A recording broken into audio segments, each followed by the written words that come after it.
Mina ngoGrace Mofokeng, ngiyiresident yase-Electric Town.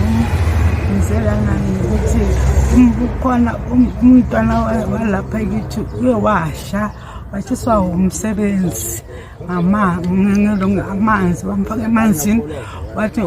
makasekashile wathi kuye mama mukise esibhedlela wathi kuye une allergy kanti akusi-allergy utshile lo mntwana lo wathi ubona abo-doctor abayi-7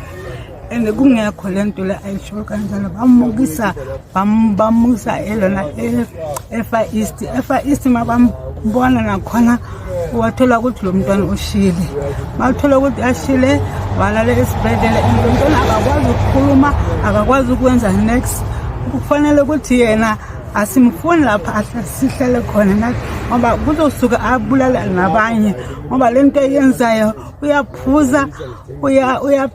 ubhema nensango and lento le asifuni kithi thina lapha ya sifuna ukuthi siphile ngoqolo ngoba singabantu abadisable nalaba sebenzi siyabathanda ukuthi nabo basiphethe kahle. Namhlanje silana ecourt sizile icourt sibophisena usisibeka siso umntwana sizoyenza ilona basibizile bathi size ecourt sizoyenza i-protection order yayo lo mntwana otshile manje naye ukhona manje sithe nalaba esihamba nabo sithe beze bazosimamela ukuthi sithini. One of our abasebenzi bethu washisa umntana kaMgezi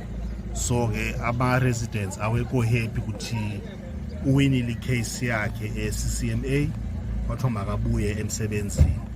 so bona abekho happy ngaye ukuthi abuyele emsebenzini so silana ecourt ke ukuthi sizovula i-protection order against yena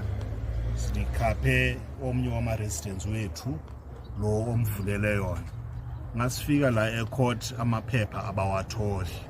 so sisalinde lo ma-documents basibize ke sizohlala.